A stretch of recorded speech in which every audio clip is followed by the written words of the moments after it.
ती कसली आहे हे पटकन ओळखता येत नाही अशी पुरी आज आपण बनवणार आहे, लब्बाड पुरी। पण त्यासाठी आपल्याला माझ्या किचनच्या बाल्कनीमध्ये जावं लागेल। चला तर मग।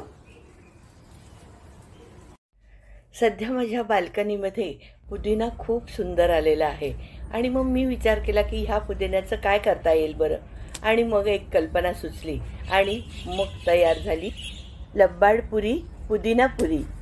चला मग पुरीची लब्बाडी काय आहे ते बघूया। आणि त्यासाठी मी साहित्य घेतलेलं आहे।